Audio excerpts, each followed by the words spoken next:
베트남 리왕조의 후손들이 살고 있는 경북 봉화에 베트남 마을이 조성됩니다. 화산이씨 집성촌을 중심으로 베트남의 문화를 체험할 수 있도록 할 계획입니다. 경찰이 봉화광산 매몰 사고 현장 합동 감식에 이어 사고업체에 대한 압수수색에 나섰습니다. 안전 관련 지침을 비롯해 광산 폐기물 처리 절차 등을 살펴볼 예정입니다. 대학 수학능력시험이 일주일 앞으로 다가왔습니다. 실제 수능에 맞춘 컨디션 관리가 중요한 가운데 대구 경북의 수능 응시자는 4만 4천여 명으로 나타났습니다. 대구시의회 행정사무감사에서 낙동강과 수돗물 문제에 대한 대책이 필요하다는 지적이 제기됐습니다.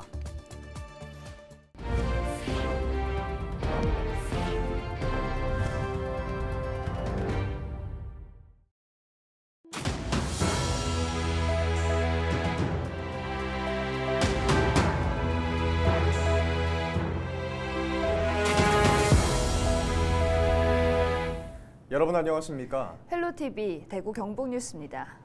우리나라에 베트남 왕족과 관련된 성씨가 있다는 사실 알고 계셨나요? 바로 화산 이씨인데요. 어떻게 우리나라에 이런 성씨가 있고 또 후손들이 뿌리내리고 살아왔는지 서희동 기자가 전해드립니다. 경상북도 기념물 제181호인 봉화 충효당. 임진왜란 때 19살의 나이로 왜군과 싸우다 전사한 이장발을 기리기 위해 1750년 건립됐습니다. 이장발은 중국에서 처음으로 독립한 베트남 최초의 통일왕조인 리왕조의 후손입니다. 리왕조 8대 왕의 숙부였던 이용상이 군사반란으로 나라가 멸망하자 배를 타고 3,600km 떨어진 고려에 와서 귀화했는데 이후 전쟁에서 공을 세우며 화산 이씨성을 하사받았습니다. 이용상 왕자가 군사 쿠데타를 피해서 황해도 옹진 하산포에 도착하면서 거기 그때 당시 고종 40년에 몽고군의 침입을 받아서 전쟁에서 큰 공을 세우셨기 때문에 그때 이후로 이장발은 이용상의 13대 후손으로 충효당 지붕의 무게를 바치는 화반이 베트남의 국화인 연꽃 모양인 점도 눈에 띕니다. 충효당이 있는 봉화군 봉성면 창평리는 화산 이씨가 모여 사는 집성촌으로 봉화군은 베트남 왕조의 어리 살아 숨쉬는 이곳에 베트남 마을 조성을 추진하고 있습니다. 우리 군에서 추진하고자 하는 베트남 마을 조성 사업의 주 내용은 베트남의 주거 문화, 공연 문화, 음식 문화 등 다양한 베트남의 문화를 현재와 같이 체험하고 즐길 수 있는 공간을 베트남 마을은 거주구역과 역사문화공원, 기념관 등이 포함된 공간으로 이르면 2024년에 완공될 계획입니다. 헬로TV 뉴스 서희동입니다. 경북경찰청은 9일 봉화 광산 매몰 사고 업체에 대한 압수수색을 벌였습니다. 경찰은 이번 압수수색을 통해 안전 관련 매뉴얼과 지침, 광산 폐기물 처리 절차 등을 살펴볼 예정입니다.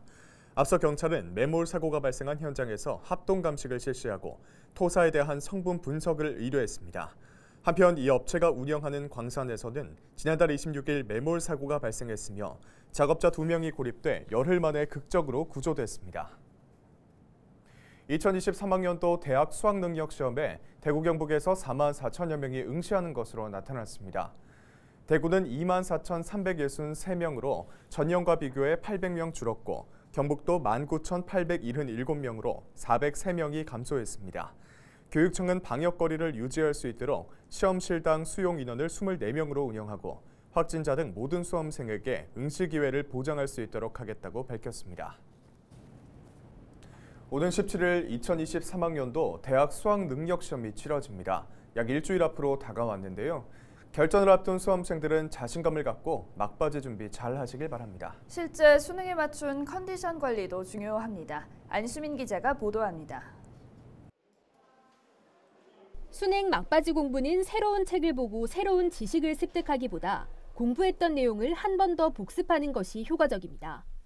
6월과 9월 모의평가는 반드시 확인해야 하는데 중복으로 출제된 주제나 유형은 특별히 신경 써야 합니다. 수능시험과 EBS 교재 연계 출제율이 50%에 이르는 만큼 EBS 교재도 다시 훑어보고 틀렸던 문항은 확실히 이해해야 합니다.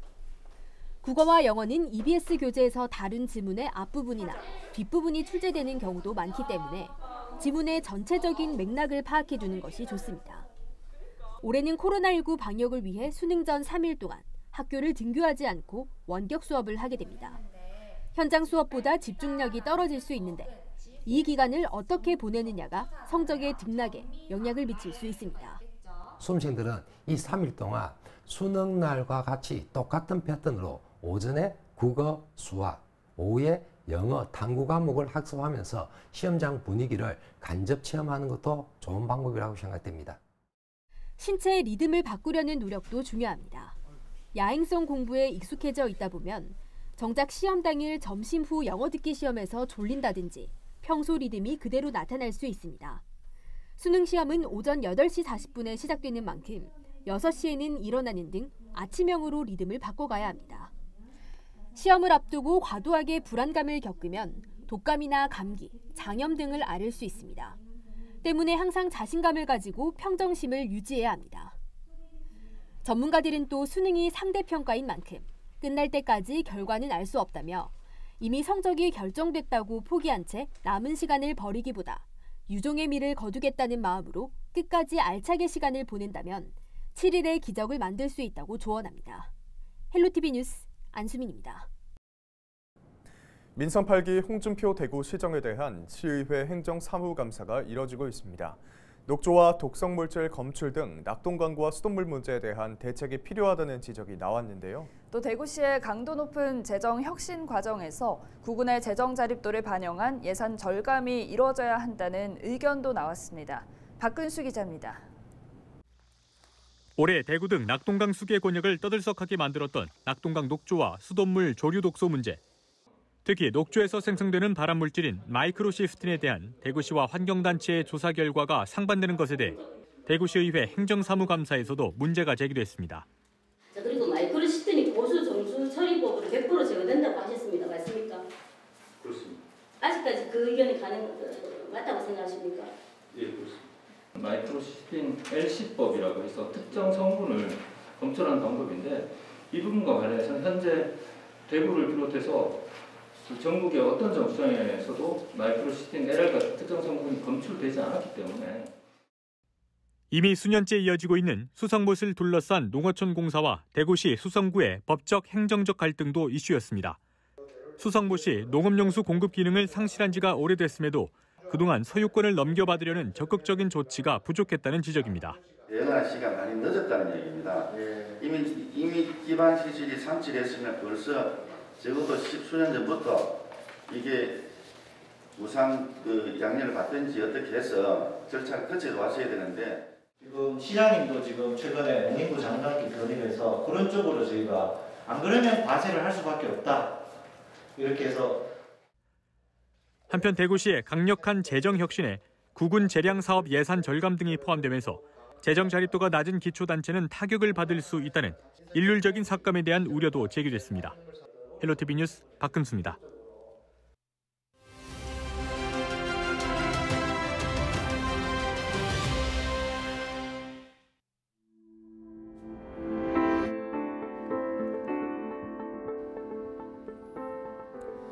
현재 한국중앙은행의 기준금리는 3%.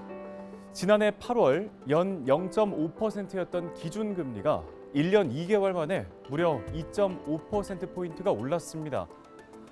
오늘 24일 올해 마지막 한국은행 금융통화위원회 회의에서 이 기준금리의 인상 여부가 결정되는데요. 빅스텝을 단행할 가능성도 있습니다. 미국 중앙은행인 연방준비제도가 4회 연속으로 기준금리를 0.75%포인트 올리는 이른바 자이언트 스텝을 단행하면서 한은의 기준금리 인상 압력도 커졌기 때문입니다. 상황이 이렇다 보니 이미 연 최고 7%를 넘긴 대출 금리, 내년 초에는 8%를 돌파하는 게 아니냐 하는 전망도 나오고 있습니다. 영혼까지 끌어모아서 대출을 받은 영끌족, 또 빚을 내서 투자를 한 빚투족 등을 비롯해 국내 대출자들의 한숨은 깊어만 가고 있는데요. 한국주택금융공사는 7일부터 안심 전환대출 2차 신청을 받고 있습니다. 집값이 6억 원, 부부 합산소득이 1억 원 이내면 3%대의 고정금리로 전환대출이 가능한데 전환의 조건이 까다로워서 아직은 신청률이 저조한 상황입니다. 고물가, 고금리, 고환율, 이 삼중고를 겪고 있는 한국 경제. 이로 인해 생산과 소비 또 투자가 모두 위축되는 악재에 혹여나 감당할 수 없는 경제 상황에 놓이지 않을까 위기감이 커져가고 있습니다. 데일리 브리핑이었습니다.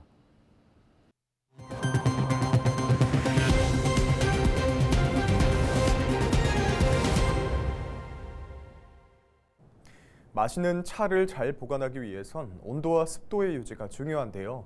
차 본연의 맛을 잃지 않도록 차 항아리의 뚜껑을 이중으로 만든 도예 장인이 있습니다. 3대째 가업을 잇고 있는 차 항아리 도예 장인을 신병균 기자가 소개합니다. 경주시 내남면 도예 인생 30년 정성환 장인의 작업장. 물레 위에 흙덩이를 올려놓습니다. 물레가 빙빙 돌아가고 장인의 손길이 닿으면서 생기를 불어넣자 순식간에 차 항아리가 만들어집니다. 차 항아리는 많은 양의 차를 오래 보관하기 위해 사용합니다. 온도와 습도가 적절하게 유지되지 않으면 차 본연의 맛을 잃을 수 있습니다. 장인은 도예가 중 최초로 차 항아리의 뚜껑을 이중으로 만들었습니다. 뚜껑과 뚜껑 사이 공기층을 형성해 온도와 습도를 유지하고 차 숙성 효과를 높이기 위해 1300도 이상 고온 장작가마를 사용합니다. 차의 떫은 맛을 잡기 위해 유약을 사용하지 않습니다. 저희 항아리에 넣어놓으면은 습기를 이제 다 잡아주고요, 잡내 제거해주고요. 그리고 이제 국산 발효차 같은 경우에는 탄닌을 많이 잡아줍니다. 떫은 맛. 그 맛을 찾다가 보면은 우리 걸 찾게 되는 것 같아요.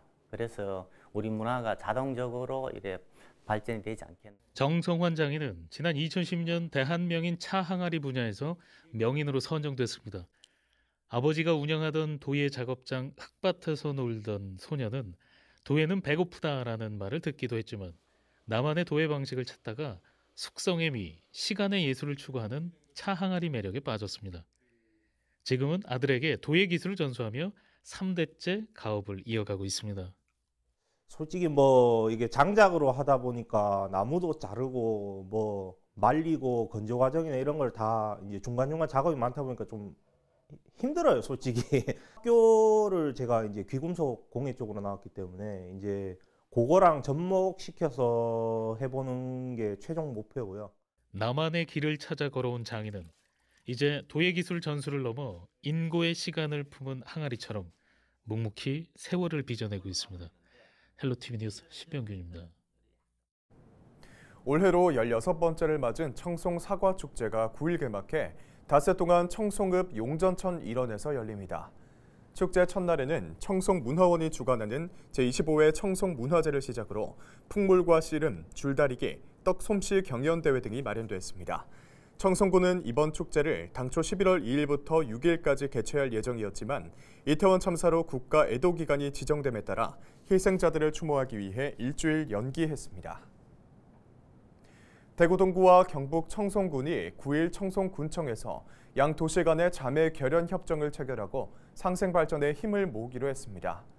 이에 따라 양 도시는 행정과 문화, 경제 등 우수 시책 사업을 공유하고 지역 경제 활성화, 민간단체 교류 등 다양한 분야에서 협력을 강화할 계획입니다. 참석자들은 협정식 이후 청송 사과 축제장을 찾아 친목을 다졌습니다. 경상북도는 9일 여의도 국회의원회관에서 전기요금 차등제 실현을 위한 정책 토론회를 개최했습니다. 한무경, 김석기 국회의원이 공동 주최한 이번 토론회에서 설홍수 대구경북연구원 박사는 발전소 지역 송전 비용을 고려한 전기요금제 도입, 원전 지역 지원 확대, 지자체의 전력요금제 산정 권한 부여 등을 제안했습니다. 한편 전기요금 차등제는 비수도권 전력 생산, 수도권 소비라는 양극화의 구조 속에 동일한 전기요금을 부담하는 불균형 문제가 제기되며 현안으로 떠오르고 있습니다.